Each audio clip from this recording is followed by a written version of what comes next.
Caiu o primeiro-ministro francês e novamente Macron se vê diante de uma situação de crise política, resultado de uma crise econômica na França.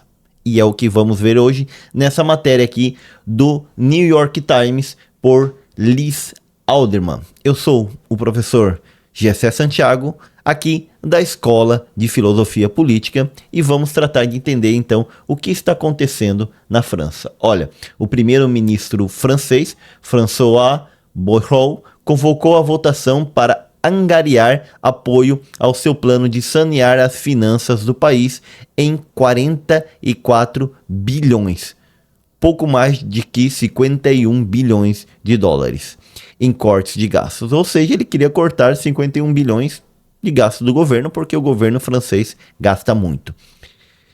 E se perder a votação, Bayrou será forçado a renunciar e Macron terá que nomear outro primeiro-ministro, que então retornará imediatamente à tarefa de consertar o orçamento da França. E o que acontece é que ele não conseguiu aprovar, então ele foi demitido. Como dizia o Trump no seu programa Aprendiz, "You're tired." Você está demitido, Roberto Justus. Bom, isso tudo faz com que aumenta o risco da França. E aí, como que a França chegou nessa situação? A economia do país, que é a segunda maior economia da Europa, depois da Alemanha, parece forte à primeira vista, e antes da guerra tarifária do presidente Trump, ela estava em crescimento lento, mas estava crescendo de forma constante.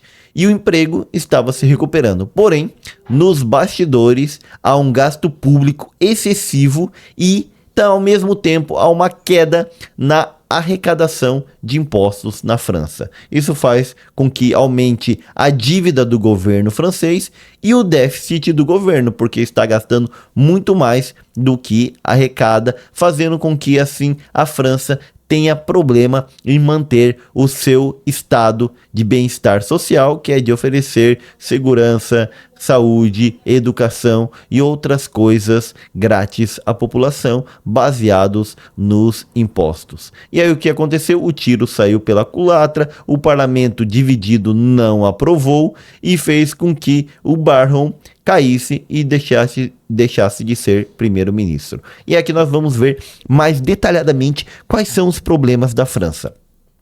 Olha aqui, o Bayrou buscou reduzir os gastos públicos, que há muito tempo são os mais altos da Europa. E por um motivo, grande parte deles é destinada ao financiamento de um generoso sistema de bem-estar social, no qual nós estávamos falando, que no ano passado, impressionante 57% da população econômica nacional, da economia nacional, foram destinados ao financiamento de hospitais públicos, de medicina, de educação, de medicina, melhor dizendo, de remédios, de educação, de reprodução familiar, de cultura e de defesa, sem mencionar as pensões, as aposentadorias generosas dos desempregados. Então, há um grande gasto no qual a França ela vai atingir um déficit, ou melhor, atingiu em 2004 um déficit orçamentário de 168 bilhões de euros, ou 5,8% de sua produção econômica em 2024.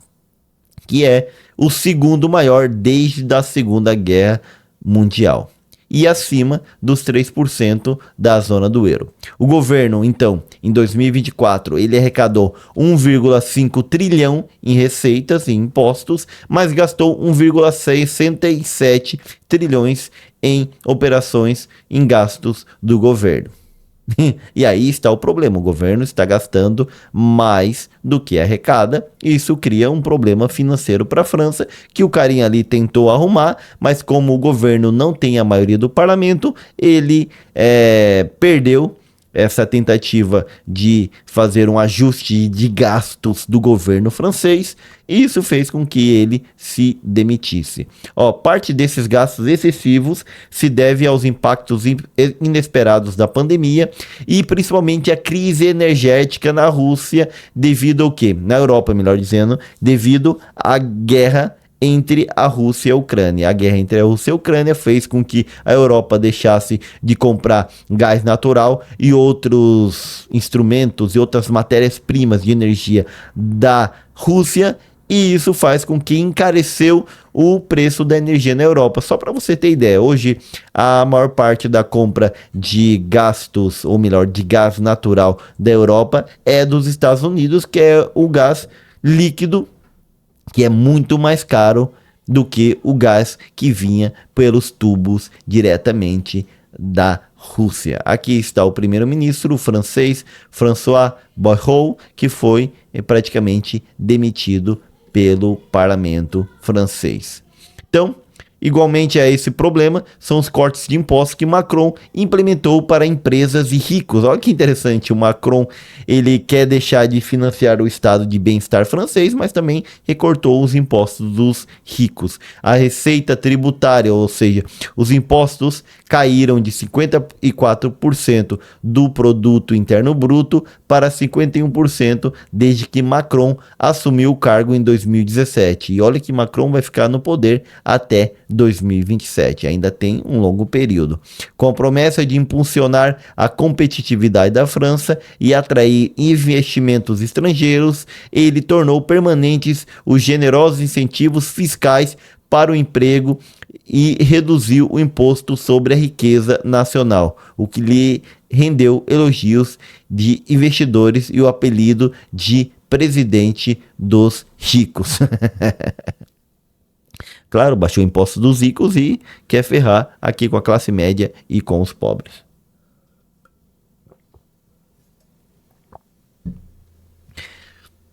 A ideia dele era incentivar os ricos a investir na França, com tudo isso que estava acontecendo, mas que ao final não deu resultado porque eles não acabaram investindo. Então, essas políticas, elas agravaram a desigualdade econômica e fizeram com que a França perdesse 50 bilhões em arrecadações e impostos anuais.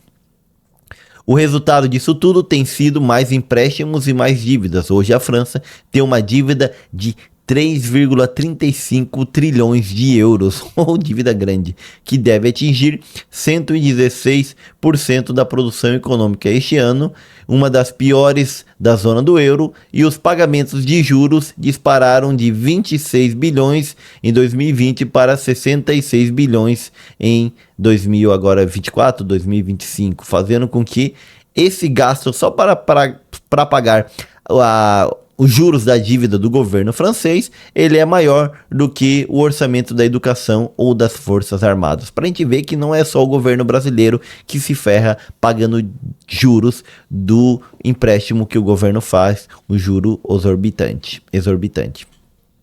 E por parte dos investidores cautelosos, elevaram o custo de empréstimo do país acima da Grécia em crise e bem acima dos da Alemanha. A 3,45%, a taxa ainda é inferior à do Reino Unido ou dos Estados Unidos. Então seria 3,45% a taxa que cobra os credores à França para emprestar dinheiro. E se nada for feito, o pagamento de juros se tornará a maior despesa do orçamento francês em 4 anos. Eles vão pagar mais em juros e que gastar... entrou alguma coisa aqui no olho. Do que gastar dinheiro com as necessidades da população. Então, a França é uma economia grande demais para falir, é o que eles colocam aqui. É dificilmente no mesmo nível da Grécia e tudo isso. O país também não precisa de um resgate do Fundo Monetário Internacional, do FMI, por enquanto, mas a situação é ruim. E aí, para piorar a situação, a Assembleia Nacional, o parlamento francês, é fragmentado na seguinte questão: é fragmentado, tendo o partido que apoia o Macron, e do outro lado nós vamos ter a União Nacional, que é o partido de direita, e à esquerda vamos ter o partido da França Insubmissa do Jean-Jacques Mélenchon. Então os dois querem coisas extremamente opostas, que aí não consegue se combinar, e devido a isso não consegue passar nada que o governo quer para melhorar o estado do cidadão médio francês. Agora, olha que interessante, devido que derrubaram o primeiro-ministro até se eleger o novo ministro, os gastos nos níveis atuais de 2026, eles vão ficar congelados até que seja aprovado e aprovado o seu orçamento. E se os gastos ficam congelados, eles não vão poder gastar acima daquilo e logo acontece que o governo queria uma redução dos gastos fiscais. E aí? O que você acha de tudo isso? Será que o Macron vai conseguir e vai fazer cortes de gastos? E apesar disso, mesmo que ele consiga, como ficará a situação de ser cortado, a situação da população de ter sido cortado tantos serviços que eram oferecidos a elas, só que agora vão ter que ser pagos? Deixe aí nos comentários o que você acha disso. Aqui nós analisamos a política nacional e internacional, mas sempre de um viés do qual não temos nem ideologia e nem políticos de estimação.